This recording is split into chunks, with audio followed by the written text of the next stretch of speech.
Hello ଝିଅ, କଣ ଖବର ନାହିଁ କି ଅନ୍ତର ନାହିଁ? କଣ ଏ ଦିହି ପଟରେ ତୁ ବ୍ୟାଗ ଧରିକି ଘରକୁ ଚାଲି ଆସିଲୁଣି? କଣ ହେଇଛି କି?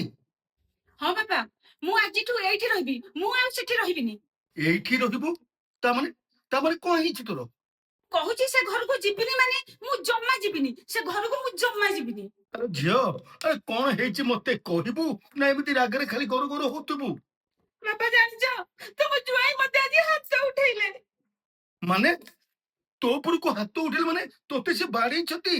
ଓହୋ ବାପା, ସେ ମତେ ହାତ ଉଠେଇଛନ୍ତି, ମତେ ମାରି ନାହାନ୍ତି। ହାତ ଉଠେଇବା ଆଉ ମାରିବା ଏଥିରେ ଫରକ କଣ ଅଛି କହିଲ? ସେ ହାତ ଉଠେଇଛନ୍ତି ମାନେ କାଲି ମାରିବେନି ବୋଲି କିଏ କହିବ କହିଲ? ହଁ, ତୁ ଠିକ କଥା କହିଛୁ। ଠିକ ଠିକ ଠିକ ଠିକ। ଆରେ ଆଜି ହାତ ଉଠେଇଛନ୍ତି ମାନେ ଆରେ କାଲି ମାରିବେନି ମାନେ ତାର ମାନେ କଣ ଅଛି? ନା, ତୁ ଠିକ କଥା କହିଛୁ। ଠିକ ଠିକ ଠିକ କଥା କହିଛୁ। ମୁଁ ଆଜିଠୁ ସେଇ ଘରକୁ ଜମା ଯିବିନି, ମୁଁ ଏଇ ଘରେ ରହିବି, ମୁଁ ଏଇଠି ରହିବି। ତାମାନେ ତୁ ଡିସିସନ ନେଇସାରିଛୁ ସେ ଘରକୁ ଆଉ ଜମା ଯିବୁନି? ସେମାନେ ନେଇଛି ମାନେ ସେ ଘରକୁ ମୁଁ ଜମା ଯିବିନି। ଯିବିନି ମାନେ ମୁଁ ଜମା ଯିବିନି, ମୁଁ ଏଇ ଘରେ ରହିବି, ମୁଁ ଏ ଘରୁ ଜମା ଯିବିନି। ତାମାନେ ତୁ ଭାବି ସାରିଛୁ ସେ ଘରକୁ ଆଉ ଜମା ଯିବୁନି? ତୋ ଡିସିସନ ଠିକ ଅଛି ତ? ଆଉ ସେ ଘରୁ ଜମା ଯିବୁନି ନା? ଏଇଠି ରଖିବୁ ନା? ସେ ଘରୁ ଜମା ଯିବୁନି ନା ତୁ? ହଁ ବାପା, ମୁଁ ସେ ଘରକୁ ଜମା ଆଉ ଯିବିନି। ମୁଁ ଭାବି ଚିନ୍ତିକିରି ଆସିଛି, ମୁଁ ଆଉ ଜମା ଯିବିନି। ହଉ ଠିକ ଅଛି, ଗୋଟେ ମିନିଟ ରହ। ବାପା, ତମେ କାହା ପାଖକୁ ଫୋନ କରିଛ? ରହ ଟିକେ ଝିଅ। ହ୍ୟାଲୋ ଓକିଲ ବାବୁ, ନମସ୍କାର। କଣ ଜାଣିପାରିଲେ ତ? ଆଜ୍ଞା ଆଜ୍ଞା ଆଜ୍ଞା ଆଜ୍ଞା। ନାଇଁ କଥା କଣ କି ଆପଣଙ୍କୁ ଏମିତି ଫୋନ କଲି କଣ କି ଗୋଟେ ଡିଭୋର୍ସ ପେପର ଫାଇଲ କରିବାର ଥିଲା। କାହାର? ନାଇଁ ମୁଁ ସେଟା ହଉଛି ମୋ ଝିଅର। ହଁ, ସିଏ ପୁରା ଫାଇନାଲ କରିସାରିଛି। ସିଏ ତା ଆଉ ତା ସ୍ୱାମୀ ପାଖକୁ ଯିବନି। ସିଏ ବର୍ତ୍ତମାନ ତାର ସ୍ୱାମୀକୁ ଡିଭୋର୍ସ ପେପର ଦବ ବୋଲି ଅଲରେଡି ସେ ଫାଇନାଲ କରିସାରିଛି। କୋଉଦିନ ଫାଇଲ କରିବେ? ଆଜି ହିଁ ଫାଇଲ କରିଦିଅନ୍ତୁ। ଆଜ୍ଞା ଆଜ୍ଞା, ଆଜି ହିଁ ଫାଇଲ କରିଦିଅନ୍ତୁ। ଆଜ୍ଞା, ହଉ ଆଜ୍ଞା, ରହିଲି, ନମସ୍କାର। ବାପା, ତମେ କାହା ସାଙ୍ଗେ କଥା ହଉଥିଲ? ତମେ କଣ ଡିଭୋର୍ସ ବିଷୟରେ କଥାବାର୍ତ୍ତା ହଉଥିଲ? ତମେ କାହା ଡିଭୋର୍ସ ବିଷୟରେ କଥା ହଉଥିଲ? ମୋ ଡିଭୋର୍ସ ବିଷୟରେ? ଆରେ ମୋର କାଇଁ ଡିଭୋର୍ସ ହବ? ଝିଅ, ତୁ ପୁରା ଫାଇନାଲ କରିସାରିଛୁ ସେ ଘରକୁ ଆଉ ଯିବୁନି ବୋଲି। ତାହେଲେ ତୁ ସେ ଘରକୁ ଯିବୁନି ମାନେ ତାହେଲେ ତୋର ନିହାତି ଡିଭୋର୍ସ ହବା ନିହାତି ଦରକାର ନା? ବାପା, ଏଟା ଏତେ ବଡ କଥା ନୁହଁ, ଏଟା ଗୋଟେ ସାଧାରଣ କଥା। ତମେ ଏଇ ସାଧାରଣ କଥାଟାକୁ ନେଇକି ଏକାଳେ ଡିଭୋର୍ସକୁ ଉଠିଲାଣି। ଏବେ ସ୍ୱାମୀ ମୋର ସିଏ, ଆଉ ସିଏ କଣ ଟିକେ ହାତ ଉଠେଇ ଦେଲେ ବୋଲି ତମେ ଏଇ ସାଧାରଣ କଥାଟାକୁ ନେଇକି କାଳେ ଡିଭୋର୍ସ ଯାକେ ଗଲଣି? ଆରେ ତମେ ସମାଧାନ କରିବା ବଦଳରେ ତମେ ଯାଇକି ଡିଭୋର୍ସ ଆଡେ ପହଞ୍ଚି ଗଲଣି। ମୁଁ ଭାବିଥିଲି ତମେ ଏଇଟା ସମାଧାନ କରିଦବ ବୋଲି। ତମେ ସମାଧାନ କରିବା ବଦଳରେ ଏଇଟା ଡିଭୋର୍ସ ଦବ ବୋଲି ତମେ କଥାବାର୍ତ୍ତା କଲଣି। ମୁଁ ତତେ କଣ ବାହା କରିଦେଲି କଣ ଏଇଥିପାଇଁ? ସେ ଛୋଟ ଛୋଟ କଥାରେ ତତେ ହାତ ଉଠେଇବ ବୋଲି? ରହ, ଗୋଟେ ମିନିଟ ରହ, ମୁଁ ଫୋନ ଲଗାଉଛି, ରହ ଗୋଟେ ମିନିଟ ରହ। ବାପା, ତମେ ପୁଣି ଆଉ କାହାକୁ ଫୋନ ଲଗାଇଲଣି? ଓହୋ। ହ୍ୟାଲୋ ରାକେଶ ବାବୁ। ହଁ ହଁ, ମହାପାତ୍ର ବାବୁ କହୁଥିଲି। ନାଇଁ ମ ଏମିତି କଣ କରିବା, ଘର କାମ ବ୍ୟସ୍ତ ଭିତରେ ଟିକେ ଆପଣଙ୍କ କଥା ଟିକେ ମନେ ପଡେନି। ଆଉ ଆଜି ଟିକେ ମନେ ପଡିଗଲା ଆଉ। କେମିତି ଅଛନ୍ତି ଆପଣ? ଭଲ ଅଛନ୍ତି ତ? ଯେ କଥା କଣ କି ଗୋଟେ ଇମ୍ପୋର୍ଟାଣ୍ଟ କଥା ଥିଲା ଆପଣଙ୍କ ସହିତ। କଣ ଆପଣଙ୍କ କମ୍ପାନୀରେ କିଛି ଜବ୍ ଫବ୍ ଭ୍ୟାକାନ୍ସି ଅଛି କି? କାହା ପାଇଁ? ହଁ, ମୋ ନିଜର ଲୋକ ଜଣେ ପାଇଁ। କଣ କହିଲେ? ଅଛି ଜବ୍ ଫାଙ୍କା? ତାହେଲେ ଠିକ ଅଛି। ତାହେଲେ ସେଇଟା ଭ୍ୟାକେନ୍ସି କରି ରଖିଥାନ୍ତୁ। ମୁଁ ପଠେଇବି ତାଙ୍କୁ, ତାଙ୍କୁ ଜବ୍ ରଖିଦେବେ ଆଉ। ହେଲା? ହଉ ହଉ, ଠିକ ଅଛି। ହଉ ହଉ, ରହିଲି। ଝିଅ, ଯା ହଉ, ତୋ ପାଇଁ ଜବ୍ ବୁଝା ହେଇଗଲା। ତୋର ଜବ୍ ତ କାଲିଠୁ ହେଇଯିବ ଆଉ। ତୁ ଆଉ ଟେନସନ ନେନା, ତୋ ପାଇଁ ବି ଜବ୍ ବି ମୁଁ ରେଡି କରିଦେଲି। ବାପା, ମୁଁ ଜବ୍ କରିବି? ମୁଁ କାଇଁ ଜବ୍ କରିବି? ମୁଁ ତ ଆମ ଘରକୁ ଆସିଛି, ମୁଁ କଣ ବି ଜବ୍ କରିବି?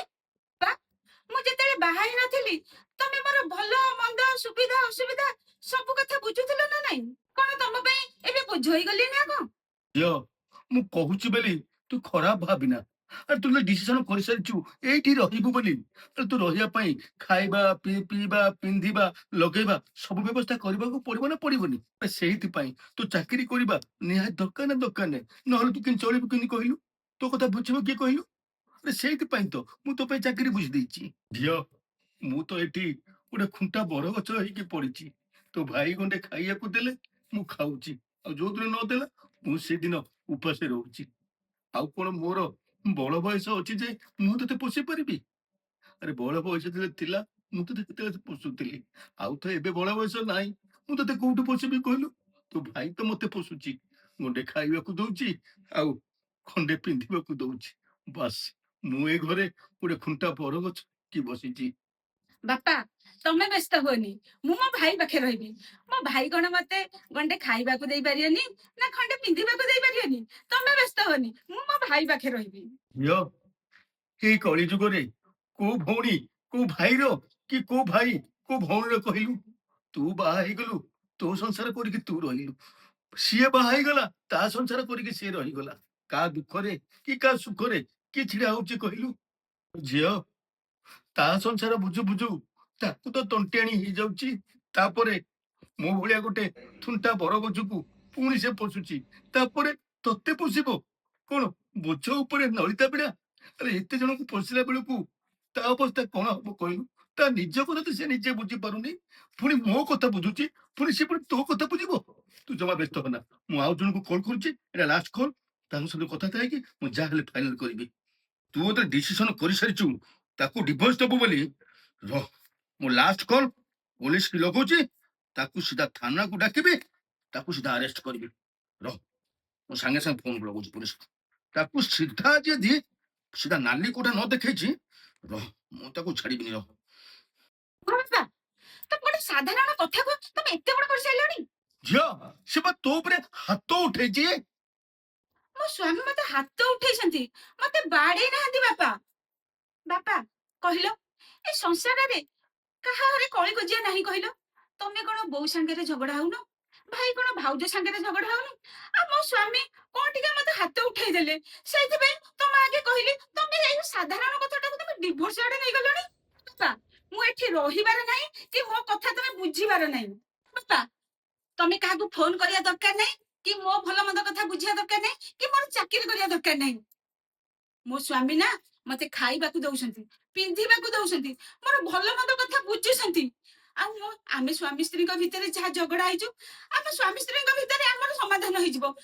ତମେ ଆମ କଥା ବୁଝିବା ଦରକାର ନାହିଁ, କି ମୋର ଏଠି ରହିବା ଦରକାର ନାହିଁ। ମୁଁ ମୋ ସ୍ୱାମୀ ପାଖକୁ ମୁଁ ଚାଲି ଯାଉଛି, ତମେ ତମ ଘରେ ରହ। ମୋର ଏଇ ଘରେ ରହିବା ଦରକାର ନାହିଁ, କି ତମେ ମୋ କଥା ବୁଝିବା ଦରକାର ନାହିଁ। ମୁଁ ମୋର ଯାଉଛି ଏଠି ମୋ ଶାଶୁ ଘରକୁ। ତାମାନେ ତୁ ଯୋଉ ଡିସିସନ କରିଥିଲୁ ଏଇଠି ରହିବୁ ବୋଲି, ତୋ ସ୍ୱାମୀ ପାଖକୁ ଯିବୁନି ବୋଲି, କଣ ସେଟା କ୍ୟାନସଲ ହେଇଗଲା ତ? କଣ ଏବେ ସ୍ୱାମୀ ପାଖକୁ ପଳେଇବୁ? ମୁଁ ଏଠି କଣ ପାଇଁ ରହିବି? ଏଠି କଣ ରହିବି ଚାକିରି କରିକି ରହିବି? ମୋ ସ୍ୱାମୀ ତ ସେଠି ମାହାଳିଆରେ ସବୁ କିଛି ଦଉଛନ୍ତି। ମୋ ଖାଇବା ପିଇବା ପିନ୍ଧିବା, ମୋର ସବୁ କଥା ଦାୟିତ୍ୱ ନଉଛନ୍ତି, ମୋର ସବୁ କଥା ବୁଝୁଛନ୍ତି। ଆରେ ଆମର ଯେବେ ଝଗଡା ହେଇଛି, ମୋର କିଛି ଭୁଲ ଥିବ ନା, ନହେଲେ ସିଏ କାହିଁ ମତେ ହାତ ଉଠେଇଛନ୍ତି? ଝିଅ, ମୁଁ ତତେ ରହିବା ପାଇଁ ଏଠି ତତେ ମନା କରୁନି। ତୁ ଯଦି କହିଥାନ୍ତୁ ନା, ସିଧା ତାକୁ ଏନୁକା ନାଲି କୋଠା ଦେଖେଇଥାନ୍ତି, ସିଧା ତାକୁ ଜେଲରେ ଭର୍ତ୍ତି କରିଥାନ୍ତି। ହେଲେ ତୁ ତ ମନା କରୁଛୁ, ମୁଁ କଣ କରିବି କହୁନୁ?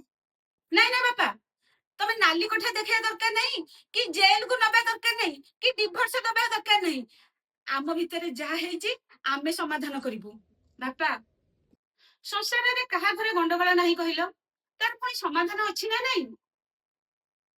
ତମେ ତମ ଘରେ ରୁହ, ମୁଁ ମୋ ଘରକୁ ଯାଉଛି, ମୋ ସ୍ୱାମୀ ପାଖକୁ ଯାଉଛି। ମୁଁ ଯାଉଛି, ନମସ୍କାର। ହଉ ଝିଅ, ନମସ୍କାର। ମୁଁ ଯଦି ମୋ ଝିଅକୁ ଏନୁକା ସାହସ ଦେଇଥାନ୍ତି, ତାହେଲେ ତା ଘର ଯୋଡିବା ଜାଗାରେ ଭାଙ୍ଗି ଯାଇଥାନ୍ତା। ତେଣୁ ମୁଁ ପ୍ରତ୍ୟେକ ବାପାଙ୍କୁ କହୁଛି, ଯୋଉ ଝିଅମାନେ ବାପା ପାଖକୁ ଆସୁଛନ୍ତି ସ୍ୱାମୀ ସାଥିରେ ଗଣ୍ଡଗୋଳ କରିକି, ତେଣୁ ବାପା ମାନେ ତାଙ୍କ ଝିଅକୁ ସାହସ ନ ଦେଇକି ତାଙ୍କୁ ବୁଝାନ୍ତୁ, ତାଙ୍କୁ ପୁଣି ତାଙ୍କ ସୁନାର ସଂସାରକୁ ପଠେଇ ଦିଅନ୍ତୁ। ତେଣୁ ବାପା ମାନେ ଯଦି ସାହସ ଦେବେ, ତାହେଲେ ଝିଅମାନେ ସବୁବେଳେ ତାଙ୍କ ସ୍ୱାମୀ ସହିତ ଗଣ୍ଡଗୋଳ କରିକି ଆସିକି ବୋପାହାରେ ରହିବେ। ତେଣୁ ପ୍ରତ୍ୟେକ ବାପା ମାନଙ୍କୁ ମୁଁ ଗୋଟିଏ କଥା କହୁଛି, ତେଣୁ ଆପଣମାନେ ଆପଣଙ୍କ ଝିଅର ସଂସାରକୁ କେବେ ଚୁନା କରନ୍ତୁ ନାହିଁ। ସବୁବେଳେ ଚେଷ୍ଟା କରନ୍ତୁ ଝିଅର ସଂସାରଟାକୁ ଯୋଡିବା ପାଇଁ। ଯଦି ଭିଡିଓଟି ଭଲ ଲାଗିଥିବ ତାହେଲେ ନିଶ୍ଚୟ ସେୟାର କରିବେ। ରହିଲି, ଜୟ ଜଗନ୍ନାଥ।